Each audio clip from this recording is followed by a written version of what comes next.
isaatu gahe heeraa kennee figadaa Abacha Abacha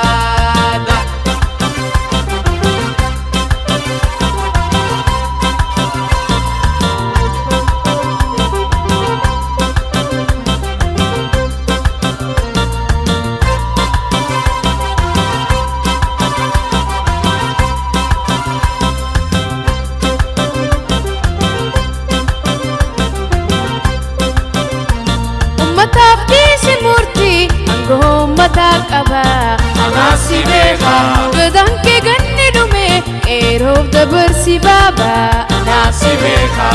mata disi murti go mata kaba anasi beha gadan ke ganne dume erov dabar si baba anasi beha namni oromo marti warrem fitat tangada anasi beha yeron te sarawate dalota qube muda akasi isinirra akka qeeroof gadhiisa bakka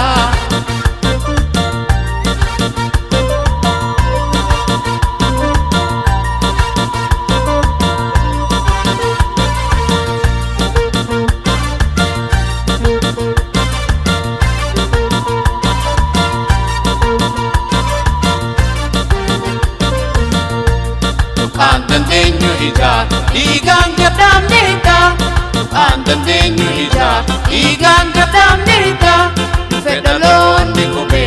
khararahi ko kabada Yero isaatu gehe era kene figada Yero isaatu gehe era kene figada Abacha Abacha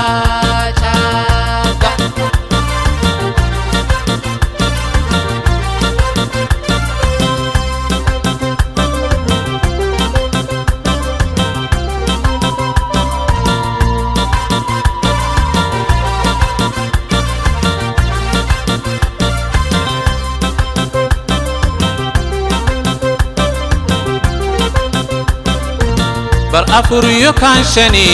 demokrasin adunya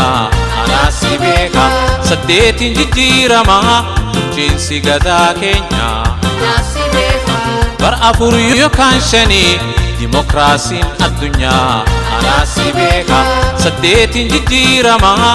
jinsi gada Kenya anasi beka lachu keessa hinjiru kan kee kumalti ama anasi beka Debisa birong kabdu tuntup fiba iruma Anasi beka Akasi sirra akka qeeroof gadhiisi bakka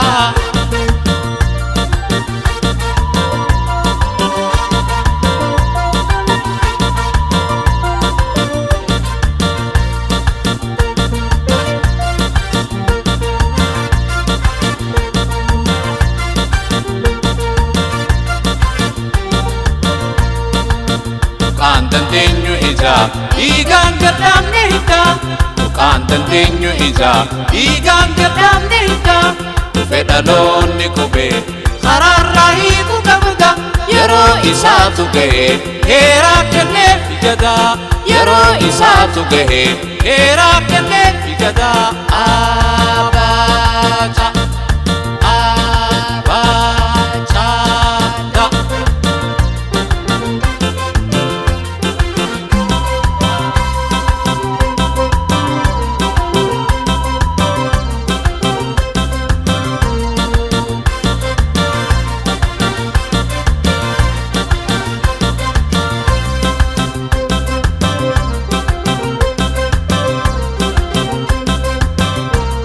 Ube jijjiru dhiisi dhiigaa lafee tujaare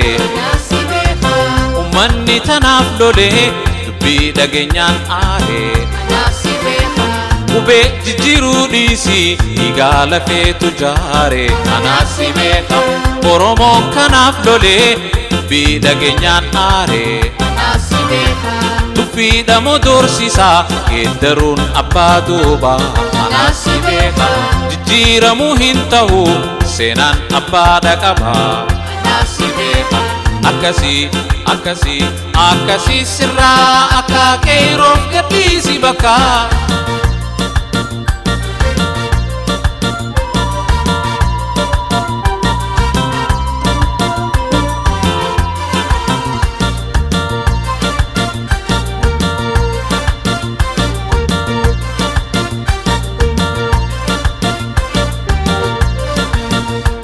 Dukaan dandeenyu ija dhiigaan gadhaabne hidha.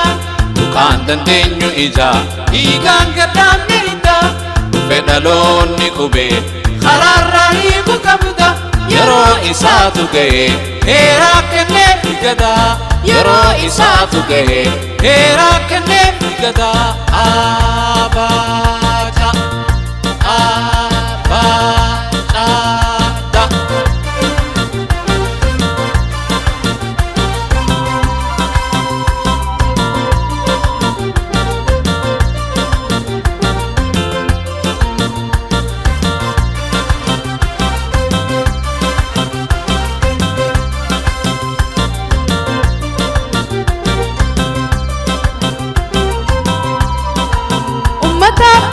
murtii gommata qaba anasi beeka gadaan kee ganni dhume eeroof dabarsi baaba anasi beeka ummataaf dhiisi murtii gommata qaba anasi beeka gadaan kee ganni dhume eeroof dabarsi baaba anasi beeka namni Oromoo marti warreen fixattan gadaa anasi beeka yeroon teessa raawwate dhaloota qubee muudaa anasi beeka akkasii isinirraa akka qeeroof gadhiisa bakka.